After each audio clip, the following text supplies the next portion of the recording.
Right now, Pittsburgh's best sports show is about to begin. Call us or tweet us. We've got things to talk about on the Ireland Contracting Nightly Sports Call. Good evening, everyone. Welcome inside the Fan Cave. Bob Pompeani greeting you tonight until 11 o'clock at 412-575-2600. That is the hotline number. Also on Twitter, it's at KD Pomp or at Chris Mueller, PGH. Chris is up at 93.7 The Fan. And Chris, we got some terrible news today to start the day this morning, and I couldn't believe when I heard it that Ray Shero had passed away, the general manager of the Penguins when they made a turn and became a Stanley Cup champion again back in 2009. He was the architect of that team. Just an overall really tremendous guy, I thought. Always enjoyed talking to him. I thought he was honest and forthright with people. And he's gone on to do a lot of different things over 3 decades of work, and then suddenly here he had something going on, and it led to his death today. I was just shocked to hear it. Yeah, my first thought, condolences to his family. Obviously, he means a lot to a lot of Penguins players, probably a lot of Penguins fans too. I did not know him. I did not have a chance really to meet him or talk to him at any length, Bob, but just 62 is so young. It's the first thing I think of in something like this. And he was instrumental. He made moves. Starkey and I used to joust about this when we would argue about the merits of his tenure after it had ended. But Joe was right in that Ray made a couple of moves that set the table for the back-to-back run, even though he couldn't get it over the hump again after 2009. And eventually, they parted ways. He had laid the groundwork with a couple of players that he discovered that ended up being instrumental on Mike Sullivan's back-to-back team. So huge loss for the Penguins, huge loss for the NHL family. And again, I would just say my condolences to his loved ones, and it's just way too soon, way too young at 62. Absolutely. Billy Guerin was required by Ray Shero to come here, and he played a very big role on that 2009 team. And then later it was Guerin who returned the favor and brought him on to Minnesota as a senior consultant. So we extend all our condolences to the Shero family, and he's got a beautiful family too, so I got to know them a little bit over the years. So rest in peace, Ray Shero. In the meantime, we're talking about the Pirates who won a game today. 2-1, 13 innings. It's not often these days, Chris, that you see a 13-inning game given the rule they implemented for extra innings, but this is what we had today, and it was a very weird game. 0-0 into the 12th inning. Keller looked good. Fedde took a no-hitter, and then he had to leave the game, but he no-hit the Pirates through 6. Just a crazy game, but they took 2 out of 3. 2 bad teams, I thought, but hey, somebody's got to win, and they did today. I'll choose to be, the Cardinals came in with good hitting numbers. They're not a good team, but, batting average numbers were really good collectively. I want to say best in the league coming in terms of batting average, so they were finding, holes and putting balls in play a lot, and Keller was great. I'll choose to be optimistic about this, Bob, in the sense that, or I'll choose to take a positive tack. You expect that they're going to win the Paul Skeens starts 75% of the time, maybe, let's say, just for argument's sake, and you figure that they're going to struggle in a lot of the other games that he doesn't pitch. Well, they were playing a bad opponent. He lost his start, and it wasn't a hard luck loss. He just pitched probably the worst game of his professional career, and yet they took 2 of 3. So while the temptation might be to say, wow, could you have just gotten Skeens to pitch like Skeens in that game, and you have a nice little sweep and some real momentum, I will say it's a positive sign that they won 2 out of 3 despite losing his start. Now, having said that, that was one of the worst baseball games in terms of like some lowlights that I've ever seen. In fact, I would say that the pop fly that ends with Brian Hayes making a spectacular heads-up play to keep the game scoreless was the worst Pirates play I've seen since the Will Craig incident, which basically ended his major league career. The Cardinals made some bad plays. There were just gaffes aplenty. Guys getting thrown out at home constantly, sometimes on bad sends. And this team can't hit. That's the other thing. Like, they really, that's going to rear its ugly head and I think start to become a major story if they go through a protracted swoon. I mean, if you go look up and down that lineup, Bob, you want to look at OPS or you just want to look at a more old school, straight up batting average, they have some just absolute black holes that they are putting in that lineup day in and day out who are almost automatic outs at this point. And as a result, we've seen like 12 different lineups, which include Sawinski leading off, as he did again today. And of all the people on their team, he does not profile as a leadoff hitter. If you're going to use him at all, it's got to be for some power. But if you're going to strike out as much as he does, that goes against everything you'd know about being a leadoff hitter. Yeah, on a team like, I think I heard Greg Brown said to us yesterday, I want to say, he talked about him being in the profile of like a Kyle Schwarber type of player. Raw power, will strike out a lot, is not going to hit for any average. There's a problem. Kyle Schwarber reliably hits 40 balls over the fence every year and takes enough walks because of the threat of real power that even if he hits 190, his on-base percentage is probably like 325, and he slugs the crap out of the ball so you can live with it. It's not the same. Jack Suwinski, I think you've heard me say this before, Bob, so maybe you're going to anticipate what's coming next. We have to start asking questions about whether or not Jack Suwinski is even a major league player at this point. I think that it has to come up because he's hitting so poorly now going on a year plus and then the start of this year that you have to ask some hard questions about a guy, even though the raw power makes you not want to give up on him. Yeah, the power is the thing that keeps you coming back, but you got to see more of it with fewer strikeouts, and we haven't seen that yet. We're going to take a break here, Chris. When we come back, we're going to talk about Shedeur Sanders, who will be in Pittsburgh tomorrow. We'll tell you why and what that might mean or not. That's all coming up as we continue right here on the Ireland Contracting Nightly Sports Call, KDKA Plus and 93.7 The Fan.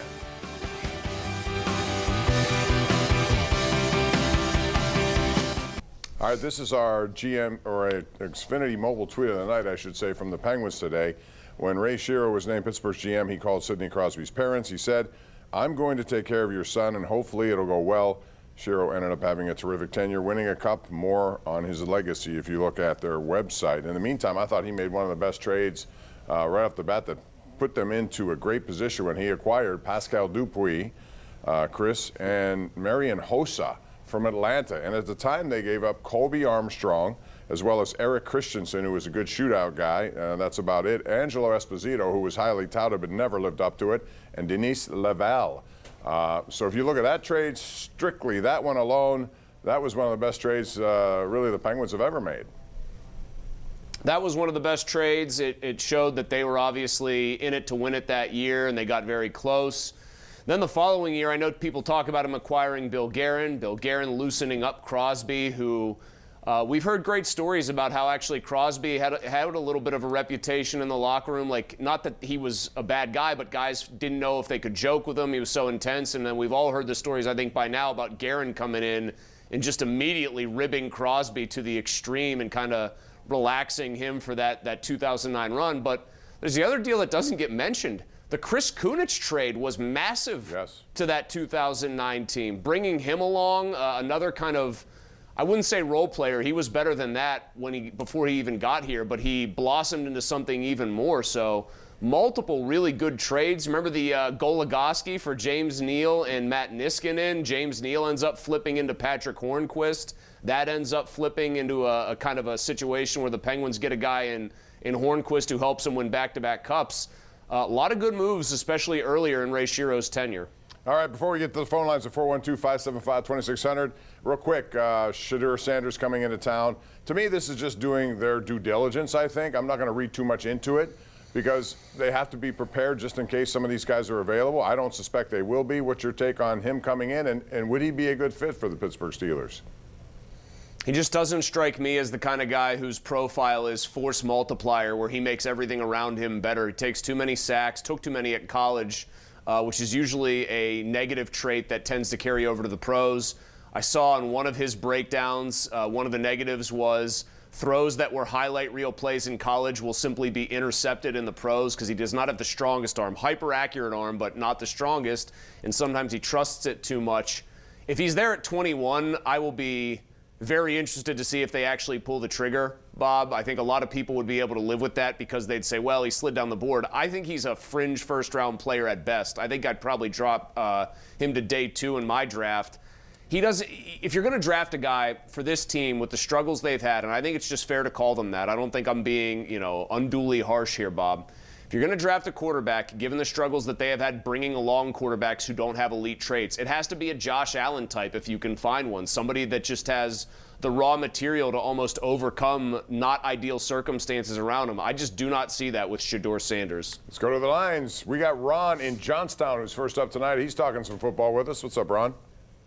Hi, Bob. I've been watching some sports shows and sports podcasts, and they were saying that Jalen Miller is from Alabama, who's been invited to the first night NFL draft, and even though he's not been rated that high. They said one reason is that one of the NFL teams must have told him that he's going to be being picked, and some of these sports shows is saying that they think it's the Steelers are going to go after him. What do you guys think about that? I mean, I'm surprised, quite honestly, because all I've heard all along, maybe until recently, is that he's going to be a middle of the round draft pick, somebody who's tremendously athletically gifted, but a project. I keep hearing that word project, Chris, and when you hear that, you think, okay, he can't be a first-round pick. You wouldn't want to do that then, but the fact that he's going to be there tells me that there is something to this, and I'm not sure.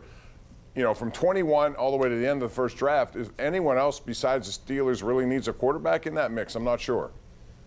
I'll try to answer this quickly because I got a bunch of different places I want to go. I mean, I think there's the temptation because Mike Tomlin has stated he wants a mobile quarterback. He believes in that as an elite trait. That's actually a reason you could go away from Shedeur Sanders, who is not a mobile guy. I know he's Deion's kid. He just is not. He's a pocket passer, pure and simple.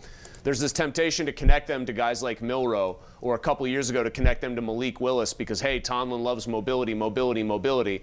Milroe, from all I've heard, is a better prospect in terms of higher ceiling than Willis, but he's similarly raw. And I've also, you got to go back and look at 2 years ago, everyone connected them to Willis. Tomlin, apparently they had him maybe third or fourth on their board. He wasn't even second. He definitely wasn't first. So I'm skeptical of this.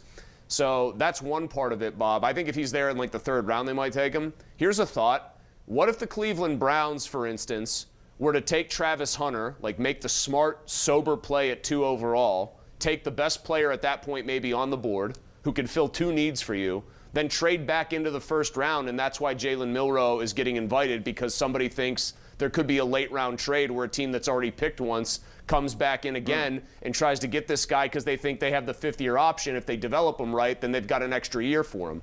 Yeah, I think that's a good thought because there are teams who have, Cleveland would fit that profile to do something like that. So it will be interesting to see. But, if Mike Tomlin wanted the mobility, I thought Justin Fields was already here and they had it right. They could have done that instead of playing this Rodgers game, which may never end. We'll find out in time, maybe before the draft, because it's not happening tonight at the McAfee show.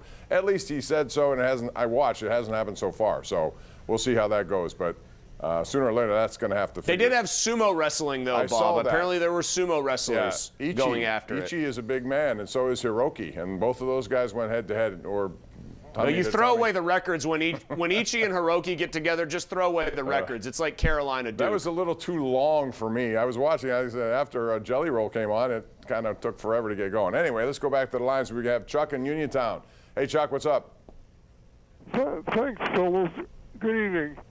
Boy, I mean, a win today, but golly, Neds, a struggle like that. What would we get? Only about 5 or 6 hits in 13 innings? I mean, to me, the best people, the best 26 people in the organization are not on this roster right now. Like Mole said, there's too many dead spots. I mean, you take a look at the Pirate pitchers. Wouldn't it be nice to see if they looked up and saw some runs on their side in the first 4 innings? Well, Chuck, that's why I was hoping that they would use some of their assets in the minors, because they have seemingly a surplus of at least guys who are well regarded, to trade and acquire some hitting. If you're not going to sign any in free agency, and I don't consider Tommy Pham someone who's going to make a huge difference with his team, why not do that? They don't have many people knocking on the door, although I still would like to see eventually York and Cook and guys like that get a chance up here. So, I mean, they clearly need to try to acquire hitting from outside the organization. I know Brian Reynolds kind of came up through here, and he's turned into a very, rock-solid major league hitter. Bob, they have a horrible time developing hitters, though, in the minor leagues. When's the last time you can remember a Pirates, a guy who came up, they drafted him, and he worked his way all the way through the system, seriously, that you can remember a position player coming up and just really being like a terrific hitter? You would honestly have to go back probably to McCutchen, Marte, maybe you can make that argument that he's a guy that they acquired and developed. Neil Walker was a solid hitter, but think about some of the players since then that we were told were going to be good. Pedro fizzled out after a promising start, and then you just can't even find hitters. Key Brian Hayes doesn't hit. Sawinski now doesn't even look like a major leaguer. And Henry Davis is like the case study. The guy was at least supposed to have a bat that he could lug to the major leagues, and then he looked like he didn't belong even in AAA ball in some respects. It's a grim state of affairs, and I think it calls into question what they try to do philosophically to develop hitters. All right, Matt and Butler, make it quick, please. 30 seconds before we go to break. Go ahead, Matt. Hey, Jay Bell in 91 had more bunt base hits and bunt sacrifices than the Pirates have had in 2 years. We need that. Well, especially in extra innings, sometimes that's the best play, but they're not going to call most of these guys on to do that. We have an interesting tweet I want to get to, Chris, when we come back. That's from Tyler W., and I want to ask your opinion on it. We'll try to get more calls in as well. We've got to take a break. It's the Ireland Contracting Nightly Sports Call. We present this show to you 7 nights a week, KDKA Plus and 93.7 The Fan. And I thought this actually at the time when I first saw it. Maybe I had a different opinion after I let it set in, but he says, that play at home play, that's interference. Those two blocked the plate intentionally or not. Those two players blocked the runner's base path. He had to circle around them. It should have been ruled safe. I saw that, but I thought of the circumstances that there was a collision. I mean, it looked bad at the time. Did you think at all that because if I were that runner, I would have just jumped over everybody and gone to home plate. That ball did not move away too far from Brian Hayes, who was alert enough to pick it up and tag him out. I did not have interference come through my mind at all, and I thought the two things the runner did that were not heads up were didn't just jump over, or if he was going, he slowed down too. Yeah. And then go to the outside, I think. Go to the dugout side of the baseline, because running inside the line put him closer to Ke'Bryan Hayes than he would have otherwise been. But it was a set of fortuitous things that happened after some of the most knuckleheaded play that I've seen. Bob, we've got less than a minute. I've got the voice of God in my ear here telling me we've got to go soon. Masters picks, come on, it's me and you. It's not Pony. Yeah, let's I know go. you've been bitten by this golf bug, and your game has really gotten better and better. So you have, listen, I'm going with Ludwig Gobert. I think he's due. His odds are good. He's been playing well. Who do you got? All right, I'm going out on a limb this time, all right? Little-known player. I think it's going to be a lightning bolt we get that we didn't see coming. Keep your eyes out for my 2025 Masters champion, a guy named Scotty Scheffler. Oh, out on a limb. Had you going. We got more cowboy ribeye next year at the Champions Dinner with all of that kind of, Sunday slurpy dessert that he lined up. It's all going to happen again, according to Chris. Good night, everyone.